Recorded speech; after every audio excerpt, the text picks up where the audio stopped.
அகிலம் நியூஸ் நேயர்களுக்கு வணக்கம். இன்று இரவு நேர பிரதான செய்திகள். முதலில் தலைப்புச் செய்திகள். கணவரை வரவேற்க விமான நிலையம் சென்ற பெண் தீப்பிடித்து எரிந்த வீடு தமிழர் பூதியில் சம்பவம். புதிய அரசமைப்புக்கான வேலை திட்டம் ஆரம்பம், நாடாளுமன்றத்தில் பிரதமர் தெரிவிப்பு. அரசாங்கத்தின் தீர்மானத்தை எதிர்க்கும் முச்சக்கர வண்டி சாரதிகள். யாழில் மதுபோதையில் தேவாலயத்துக்குள் அடாவடி, உடைக்கப்பட்ட சொரூபங்கள். நாட்டு மக்களுக்கு போலீசார் விடுத்துள்ள எச்சரிக்கை. இளைஞர்களுக்கு பேராபத்தாக மாறியுள்ள கிரீம்கள், வைத்தியர் விடுத்துள்ள எச்சரிக்கை. கடவுச்சொற்களை பகிர வேண்டாம், அவசர எச்சரிக்கை. இளைஞன் கழுத்து நெரித்து கொலை, போலீஸ் வலையில் சிக்கிய 4. கடலில் கைதான 65 பேர். நனவாகும் மக்களின் வாகன கனவு, மத்திய வங்கி சுற்றறிக்கையின் எதிரொலி. ரயில் மோதி பலியான முதியவர், விசாரணைகள் ஆரம்பம். தொடர்பான விரிவான செய்திகள். திருகோணமலை தம்பலகாமம் பிரதான வீதியில் இன்று வீடொன்று தீப்பற்றி எரிந்ததில் முற்றாக நாசமாகியுள்ளது. வீட்டு உரிமையாளர் குவைத் நாட்டில் இருந்து நாடு திரும்பியுள்ள நிலையில் கணவரை வரவேற்க மனைவி பிள்ளைகளுடன் கொழும்புக்கு சென்ற போதே இந்த அனர்த்தம் நிகழ்ந்துள்ளது. திருகோணமலை மாவட்ட தம்பலகாமம் போலீஸ் பிரிவுக்குட்பட்ட தம்பலகாமம் பிரதான வீதியில் ஒரே காணிக்குள் 2 வீடுகள் அமைந்துள்ளது. அதில் ஒன்றில் ஒரு வீட்டு உரிமையாளரின் குடும்பமும் மற்றொரு வீட்டில் உரிமையாளரின் தாயும் இன்னொரு மகளும் தங்கிய நிலையில் புகை வாசனை ஒரு வகை சத்தம் ஏற்பட்டதை அடுத்து வெளியேறியுள்ளனர். அதன் பின்னர் அருகாமையில் உள்ள வீட்டாருக்கு அறிவித்த நிலையில் திருகோணமலை மாநகர சபையின் தீயணைக்கும் பிரிவுக்கும் அறிவிக்கப்பட்டது. தீயை கட்டுப்பாட்டுக்குள் தீயணைக்கும் பிரிவினர் விரைந்து செயற்பட்டதாக தெரிவிக்கப்படுகிறது. வீட்டு உரிமையாளருக்கு தொலைபேசி ஊடாக அயலவர்கள் தகவல் கூறியுள்ளனர். வீட்டில் உள்ள மின்சாதன பொருட்களான தொலைக்காட்சி, குளிர்சாதன பெட்டி உள்ளிட்ட பல தளபாடங்களின பல லட்சக்கணக்கான பெறுமதியான பொருட்கள் நாசமடைந்து எரிந்து சாம்பலாகி உள்ளதாக தெரிவிக்கப்படுகிறது. வீட்டில் இருந்தவர்கள் தூக்கத்தில் இருந்த பொழுதே இவ்வாறு இடம்பெற்றுள்ளது. இது மின்கசிவா அல்லது திட்டமிட்ட சதியா என்பது பற்றி தம்பலகாமம் போலீசார் விசாரணைகளை ஆரம்பித்துள்ளனர். புதிய அரசமைப்புக்கான ஆரம்பகட்ட வேலை திட்டங்கள் முன்னெடுக்கப்பட்டுள்ளன. எமது ஆட்சி காலத்துக்குள் புதிய அரசமைப்பு திருத்தங்களை மேற்கொள்வோம் என்று பிரதமர் ஹரணி அமரசூரிய தெரிவித்துள்ளார். நாடாளுமன்றத்தில் வெள்ளிக்கிழமை வாய்மூல விடைக்கான கேள்வி நேரத்தில் புதிய அரசமைப்பு திருத்தம் தொடர்பில் ஐக்கிய மக்கள் சக்தியின் நாடாளுமன்ற உறுப்பினர் அஜித் பி பெரேரா எழுப்பிய கேள்விக்கு பதிலளிக்கையிலே பிரதமர் மேற்கண்டவாறு கூறினார். புதிய அரசமைப்பு ஒன்று நாட்டுக்கு தேவையாகும். அது இந்த நாட்டின் அடிப்படை சட்டமாகும். அதனால் அதில் திருத்தம் மேற்கொள்ளும் போது அது தொடர்பில் ஆராயாமல், விசேட நிபுணர்களுடன் கலந்துரையாடாமல், பிரஜைகள் குழுக்களின் கருத்துக்களுக்கு செவிசாய்க்காமல் குறுகிய காலத்தில் மேற்கொள்வது சாத்தியப்படாத ஒன்றாகும். விசேடமாக தற்போது இருக்கும் சில கட்டளைகள், சட்டங்கள், ஒழுங்கு விதிகளில் திருத்தங்கள் மேற்கொள்ளப்பட வேண்டியிருக்கின்றன. அதனால் நமது அரசு அது தொடர்பான நடவடிக்கைகளை மேற்கொண்டு வருகின்றது. அதன் பிரகாரம் புதிய அரசமைப்பு திருத்தம் தொடர்பான ஆரம்பகட்ட வேலை திட்டங்கள் ஆரம்பிக்கப்பட்டுள்ளன. அரசு புதிய அரசமைப்பு திருத்தம் மேற்கொள்ளும் போது அனைத்து தரப்பினரும் கலந்துரையாடி அனைத்து தரப்பினருக்கும் செவிசாய்க்க நடவடிக்கை எடுத்துள்ளது. விசேடமாக மக்கள் மயமான அரசமைப்பாக புதிய அரசமைப்பு திருத்தப்பட வேண்டும் என்பதே எமது அரசின் நோக்கமாகும். நாடாளுமன்றத்தை பிரதிநிதித்துவப்படுத்துகின்ற அரசியல் கட்சிகள் மற்றும் பிரதிநிதித்துவப்படுத்தாத ஏனைய கட்சிகள் கருத்துக்களுக்கும் செவிசாய்க்கக்கூடும். அதன் பிரகாரம் அரசு வரைவு செய்யும் புதிய அரசமைப்பு சமூகத்தில் அனைத்து தரப்பினரின் கருத்துக்களை மதித்து வரைவு செய்யப்படுகின்ற இதுவரை காலமும் உருவாகாத மக்கள் மயமான அரசமைப்பாக அமையும்.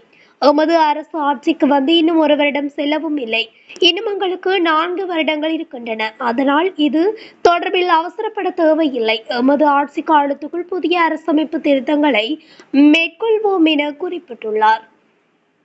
அரசாங்கம் வெளிநாட்டினருக்கும் முச்சக்கர வண்டி ஓட்டுநர்களாக வேலை செய்வதற்கான உரிமங்களை வழங்க தீர்மானித்து வருகின்றது. இது உள்ளூர் ஓட்டுநர்களின் வருமானத்தை பாதிக்கிறது மற்றும் நாட்டின் பாதுகாப்பை பாதிக்கும் அபாயத்தை உருவாக்குகிறது என தேசிய ஒன்றிணைந்த முச்சக்கர வண்டி ஓட்டுநர்கள் மற்றும் தொழில்துறையினர் சங்கம் தெரிவித்துள்ளது. நேற்று அவர்கள் நடத்திய ஊடகவியலாளர் மாநாட்டில் அதன் பொதுச் செயலாளர் எல் ரோகன பெரேரா இவ்வாறு தெரிவித்துள்ளார். ஊபர், பிக்மி போன்ற செயலி நிறுவனங்கள் சட்டவிரோதமான மற்றும் முறைகேடான விதிகளை பயன்படுத்தி முச்சக்கர வண்டி ஓட்டுநர்களின் வருமானத்தை சூறையாடுகிறது. அத்தோடு முச்சக்கர வண்டியின் விலைகள் கணிசமாக அதிகரித்துள்ளன. 7,35,000 ரூபாய் மதிப்புள்ள ஒரு முச்சக்கர வண்டி இப்போது சுமார் 19 லட்சத்தை தாண்டி விற்பனை செய்யப்படுகின்றது. முன்பு 75% இருந்த குத்தகை வசதிகளும் தற்போது 50% குறைக்கப்பட்டுள்ளன. இது புதிய முச்சக்கர வண்டியொன்றை வாங்கி தொழிலில் ஈடுபடுவதை கடினமாக்கியுள்ளது. 46 ஆண்டுகளாக சட்டம் இல்லாமல் பணியாற்றுவதால் முச்சக்கர வண்டி ஓட்டுநர்களின் பாதுகாப்பு, வருமானம் மற்றும் உரிமைகளை இழந்துள்ளனர் என குறிப்பிட்டுள்ளனர். யாழ்ப்பாணத்தில் மதுபோதையில் தேவாலயத்துக்குள் அத்துமீறி நுழைந்து மாதா சிலையை அடித்து உடைத்து தேவாலயத்திற்கு சேதம் விளைவித்த குற்றச்சாட்டில் தேசிய மக்கள் சக்தியின் தீபக அமைப்பாளர் உள்ளிட்ட 8 பேரை காவல்துறையினர் கைது செய்துள்ளனர். ஊர்காவத்துறை மெலிஞ்சிமுனை நாரியம்பதி மாதா தேவாலயத்தில் இருந்த சுமார் 50 லட்சம் ரூபாய் பெறுமதியான மாதா சிலையையே இந்த கும்பல் அடித்து உடைத்துள்ளார்கள். இந்த சம்பவம் தொடர்பில் தெரிய வருவதாவது, தேவாலயத்துக்கு அருகில் வெள்ளிக்கிழமை என்பிபி தீபக அமைப்பாளரின் தலைமையில் சுமார் 20 பேர் கொண்ட கும்பல் ஒன்று மது விருந்து கொண்டாட்டத்தில் ஈடுபட்டுள்ளனர்.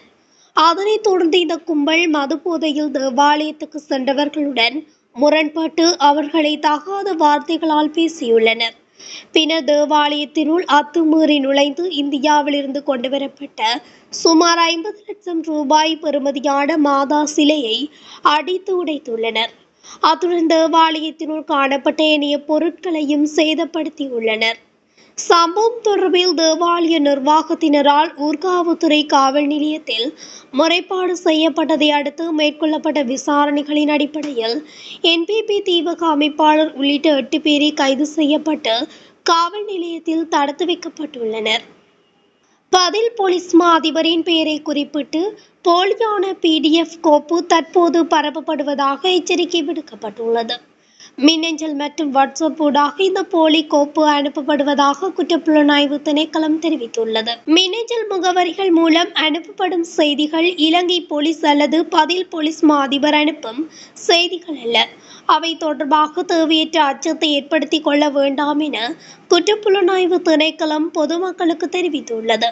இந்த போலி மின்னஞ்சல் செய்திகள் குறித்து குற்றப்புலனாய்வு திணைக்களம் விசாரணையை ஆரம்பித்துள்ளதாக போலீசார் தெரிவித்துள்ளனர்.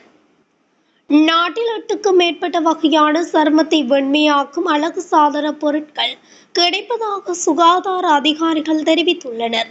அதனை பாவிக்கும் பல இளைஞர்கள் புற்றுநோய்க்கு முகம் கொடுக்க வேண்டிய ஆபத்தான நிலை ஏற்பட்டுள்ளதாக அதிகாரிகள் குறிப்பிட்டுள்ளனர். வாசனை திரவியங்கள் மற்றும் அழகு சாதன பொருட்களை முறையாக ஒழுங்குபடுத்த மருந்து ஒழுங்குமுறை ஆணையம் தவறியமையே இதற்கு காரணம் என குற்றம் சாட்டப்பட்டுள்ளது.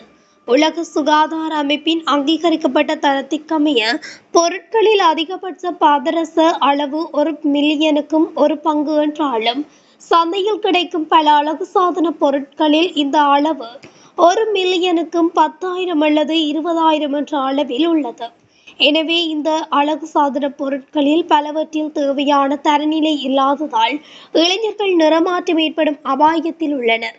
சந்தையில் இதுபோன்ற தரமற்ற அழகு சாதன பொருட்கள் இருப்பதால் அழகு சாதன துறையில் ஈடுபட்டுள்ள அழகு சாதன நிபுணர்கள் பல சிக்கல்களை எதிர்கொள்ள வேண்டியுள்ளது. 2015ஆம் ஆண்டு மருந்துகள் ஒழுங்குமுறை ஆணைய சட்டத்தின் கீழ் நாட்டில் வாசனை திரவியங்கள், அழகு சாதன பொருட்கள் மற்றும் மருந்துகளை ஒழுங்குபடுத்துவதற்கான சட்டப்பூர்வ உரிமை நீக்கப்பட்டது. இதன் மூலம் மனித உடலுக்கு தீங்கு விளைவிக்கும் கன உலோகங்களை கொண்ட பல கிரீம்கள் நாடு முழுவதும் கடைகளிலும் ஆன்லைனிலும் விற்பனை செய்யப்படுவதாக மருத்துவ மற்றும் சிவில் உரிமைகளுக்கான மருத்துவர்களின் தொழிற்சங்க கூட்டணியின் தலைவர் மருத்துவர் சமல் சஞ்சீவ தெரிவித்துள்ளார். பல அழகுக்கலை நிபுணர்கள், ஆயுர்வேத மருத்துவர்கள் மற்றும் பல தகுதியற்றவர்கள் தற்போது இந்த வெண்மையாக்கும் கிரீம்களை சுயதொழிலாக தயாரித்து விற்பனை செய்து வருவதாகவும் அவர் மேலும் தெரிவித்துள்ளார். இலங்கை முழுவதும் இணையவழி குற்றங்கள் அதிகரித்துள்ளதாக இலங்கை கணனி அவசர தயார் நிலை குழு தெரிவித்துள்ளது. இந்த விடயம் குறித்து பொதுமக்கள் கவனத்துடன் செயற்பட வேண்டும் எனவும் அறிவுறுத்தியுள்ளது. 5400க்கும் மேற்பட்ட இணைய குற்றங்கள் தொடர்பில் முறைப்பாடுகள் பதிவாகியுள்ளதாகவும் அக்காரணம் கொண்டும் கடவுச்சொற்களை பகிர வேண்டாம் எனவும் இலங்கை கணனி அவசர தயார் நிலை குழு தெரிவித்துள்ளது. மேலும் சமூக ஊடகங்களை தனிப்பட்டதாக வைத்திருக்குமாறும் வலியுறுத்தியுள்ளது. தெரியாத இணைப்புகளை அழுத்தி உட்செல்ல வேண்டாம் எனவும் இலங்கை கணனி அவசர தயார் நிலை குழு குறிப்பிட்டுள்ளது. இளைஞர் ஒருவரை கழுத்து நெரித்து கொலை செய்து சடலத்தை கோமாகமம் மாற்று வீதியில் வீசி சென்ற சம்பவம் தொடர்பில் 4 சந்தேக நபர்கள் நேற்று இரவு நுகேகொடை போலீஸ் குற்றப்புலனாய்வு பிரிவினரால் கைது செய்யப்பட்டுள்ளனர். இந்த கொலை சம்பவம் ஜூலை 10ஆம் தேதி இடம்பெற்றுள்ளது. சம்பவத்தில் 35 வயது மதிக்கத்தக்க இளைஞனே கொலை செய்யப்பட்டுள்ளார். சம்பவம் தொடர்பில் போலீசாரால் மேற்கொள்ளப்பட்ட விசாரணைகளில் சந்தேக நபர்கள் 4 கொழும்பு மாதம்பட்டி மற்றும் கிராண்ட்பாஸ் ஆகிய பிரதேசங்களில் வைத்து கைது செய்யப்பட்டுள்ளனர். கைது செய்யப்பட்டவர்கள் கொழும்பு 14 மற்றும் 15 ஆகிய பிரதேசங்களில் வசிக்கும் 18 மற்றும் 24 வயதுக்குட்பட்ட இளைஞர்கள் ஆவர். கொலை செய்யப்பட்ட இளைஞனின் கார் கேகாலை மாவநிலை பிரதேசத்தில் வைத்து போலீசாரால் கைப்பற்றப்பட்டுள்ளது.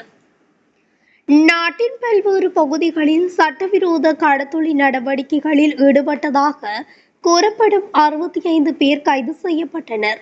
கடந்த 9ஆம் தேதி முதல் 22ஆம் தேதி வரை கடற்படை நடத்திய வெவ்வேறான நடவடிக்கைகளில் இவர்கள் கைதாகியுள்ளனர்.